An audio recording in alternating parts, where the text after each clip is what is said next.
دوستو، نبی پاک صلی اللہ تعالی علیہ وسلم نے اپنی تشریف آوری کے کچھ مقاصد خود بیان کیے۔ ان میں سے ایک مقصد نبی کریم صلی اللہ تعالی علیہ وسلم نے بیان کیا جو بخاری میں موجود ہے۔ فرمایا، میں اخلاق عالیہ کی تکمیل کرنے کے لیے دنیا میں مبعوث کیا گیا ہوں۔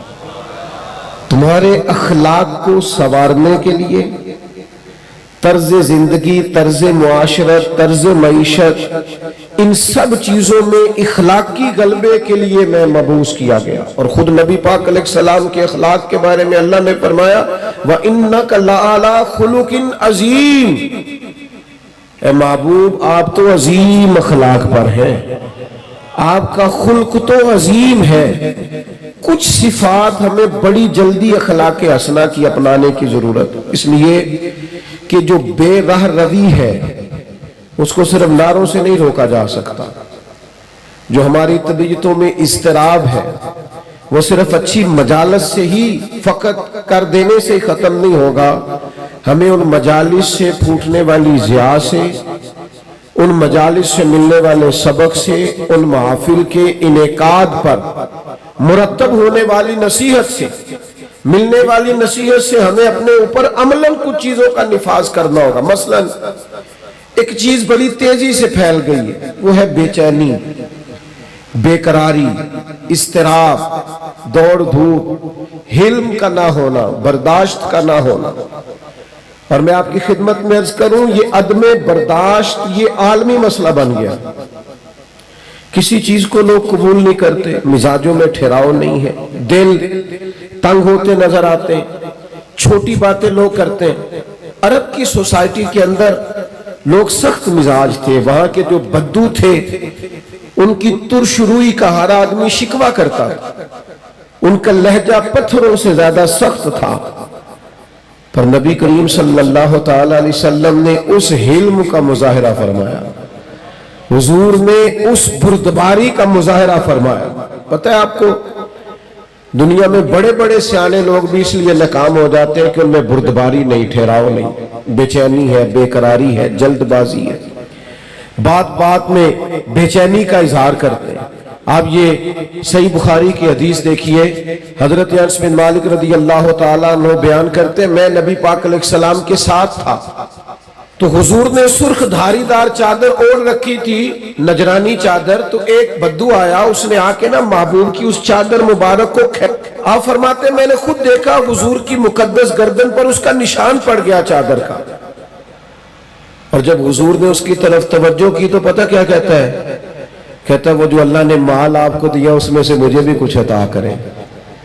یعنی سوالی بن کے آیا ہے، مانگنے آیا، اور حال یہ ہے کہ مقدس چادر کو پکڑ کے کھینچ رہا ہے، اور اس سختی سے کھینچ رہا ہے کہ گردن پر نشان پڑ گئے۔ پر جناب انس بن مالک فرماتے ہیں اس کی حرکت اتنی سخت تھی کہ محبوب کی مقدس وجود اطہر پر وہ نشان چھوڑ گئی۔ لیکن جب اس نے کہا میں کچھ مانگنے آیا ہوں، تو فرماتے ہیں اس وقت میرا قربان ہونے کو جی چاہا جب حضور نے بات سنی اور مسکرانا شروع کر دیا۔ یہ کمال اللہ نے صرف محبوب کریم کو عطا فرمایا ہے، وہ اپنے پرائے کا غم کھانے والا، مرادیں غریبوں کی بر لانے والا، مصیبت میں غیروں کے کام آنے والا۔ یعنی وہ اس سختی سے مکالمہ کر رہا ہے کہ مقدس چادر پکڑ کے کھینچ رہا ہے۔ ہمارا دروازہ کو زور سے بجا دے نا فقیر کبھی، تو ہم کہتے ہیں بھائی تو خیرات لینے آیا ہے کہ قرضہ لینے آیا ہے؟ توڑے گا تو دروازہ؟ لیکن کیفیت یہ ہے کہ اس نے گردن مبارک پر نشان چھوڑ دیا، پر حضور مسکرائے۔ میرے دوستو، طبیعتوں میں کچھ ٹھہراؤ لانے کی ضرورت ہے، حضور سے بردباری کا فیضان مانگنے کی ضرورت ہے۔ ہماری بے چینیاں، ہماری بے قراریاں، ہماری طبیعتوں کا الجھاؤ، اور ہمارا چھوٹی چھوٹی باتوں پہ لڑ پڑنا، چھوٹی چھوٹی باتوں پہ الجھ جانا، آپ یقین کریں یہ محافل اور مجالس میں بعض انتظامی معاملات کی بھی دوست پابندی نہیں کرنے دیتے۔ کسی کو کہا جائے کہ آپ ذرا رک جائیں، آپ تھوڑا ٹھہر کے آئیں، آپ اس دروازے کی بجائے اس دروازے کو اختیار کر لیں۔ لیکن ہماری طبیعت اس طرح کی ہوتی ہے کہ ہمیں من چاہا سارا ماحول چاہیے، ہم کسی اصول کے، کسی ضابطے کے، کسی قاعدے کے پابند نہیں رہنا چاہتے، کیوں کہ بردباری نہیں ہے۔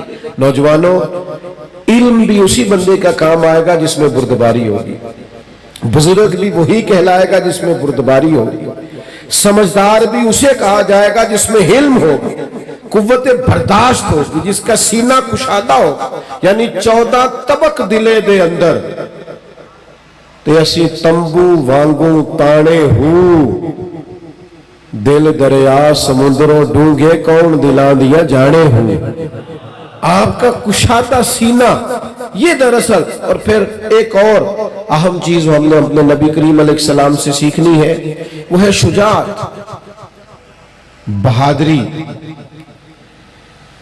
توانا سوچ اور توانا طرز زندگی، ڈرا ڈرا انداز نہیں، سہما سہما انداز نہیں ایسا نہ ہو کہ ذرا ذرا سی بات پہ ہمارے ہاتھ پیر پھولنے لگ جائے، یعنی جو چیز ابھی آئی نہیں اسے سوچ کے بعد لوگ ڈپریشن کا شکار ہو جاتے ہیں۔ اور جن گھروں میں زیادہ آسانیاں آ گئی ہیں، سہولیات آ گئی ہیں، زندگی آسودہ ہو گئی ہے، وہاں انزائٹی اور ڈپریشن زیادہ آنے لگے۔ آپ ذرا ذرا سی بات پر اگر گھبرائیں گے، پریشان ہو جائیں گے، مضطرب ہو جائیں گے، تو زندگی میں بڑے بڑے کارنامے کیسے سر انجام دیں؟ زندگی تو بذات خود ایک مشقت ہے، اور اللہ فرماتے ہیں لَقَدْ خَلَقْنَا الْإِنسَانَ فِي كَبَدٍ، ہم نے انسان کو مشقت میں رہتا ہوا پیدا کیا، اس کو مشقت کرنی ہے، جدوجہد کرنی ہے، اور سمجھدار آدمی اور مالدار آدمی لیکن ذرا ذرا سی بات پر اس کے ہاتھ پیر پھولنے لگ جاتے ہیں۔ یہ بھی ذرا حدیث دیکھیے اور نبی پاک علیہ السلام کے اخلاق عالیہ سے فیضان حاصل کیجئے۔ مشکات میں، بخاری میں، مسلم میں حضرت انس بن مالک رضی اللہ تعالیٰ عنہ کی حدیث موجود ہے۔ فرماتے ہیں ایک رات ایسی مدینہ شریف میں آئی کہ ایک طرف سے آواز آنے لگی کسی کے چلانے کی، چیخنے کی، یکدم اہل مدینہ سارے اٹھے اور نیزے، برچیاں، تلواریں جمع کرنے لگے کہ اس جانب جاتے ہیں جہاں سے وہ آواز آ رہی ہے، اور جا کر معلوم کرتے ہیں کیا حادثہ، کیا سانحہ ہوا ہے۔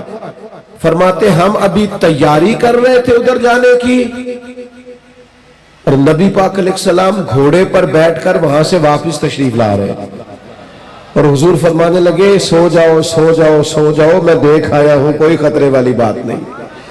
ہم ابھی تیاری میں تھے، لیکن یہ میرے محبوب پاک کی شجاعت، بہادری ہے، دلیری ہے۔ آپ کو زندگی کے اندر اپنے دل کو مضبوط رکھنا ہے، اعصاب کو طاقتور رکھنا ہے۔ بعض لوگ بڑی جلدی گھبرا جاتے ہیں، بڑی جلدی پریشان ہو جاتے ہیں، 5 منٹ سے پہلے سانس پھولنے لگتا ہے، دل دھک دھک کرنے لگتا ہے۔ او بھائی آپ ٹھہر جائیں، ستاروں سے آگے جہاں اور بھی ہے، ابھی عشق کے انتہا اور بھی ہے، تو یہ تو کام ابھی بڑا آگے تک جانا ہے۔ لیکن گھبراہٹ، بے چینی، پریشانی یہ بندہ مومن کی شان نہیں ہے۔ پلٹنا، جھپٹنا، جھپٹ کر پلٹنا یہ لہو گرم رکھنے کا ہے ایک بہانہ۔ طاقتور زندگی گزارے، مضبوط اعصاب کے ساتھ وقت گزارے، ذہن بنائے کہ زندگی میں پریشانی آئے گی، مجھے فیس کرنا ہے۔ آپ کا ذہن ہونا چاہیے۔ مجھے بتائیے جو جوان ہے اسے بوڑھا بھی تو ہونا ہے نا، بیمار ہے تو ایک وقت خدا نہ خواستہ وہ بھی تو آئے گا نا کہ بیماری بھی آ جاتی ہے، قوا کمزور ہونے لگتے ہیں۔ لیکن اگر آپ کا ہمیشہ اسی طرح پریشان رہنے کا خیال ہے تو پھر بات آگے کیسے بڑھے؟ تو حضور سے فیض مانگے، بہادری کا فیض۔ نبی پاک علیہ السلام، صحابہ فرماتے جب جنگ ہوتی تھی نا تو ہم دشمن کے سب سے زیادہ قریب نبی پاک کو پایا۔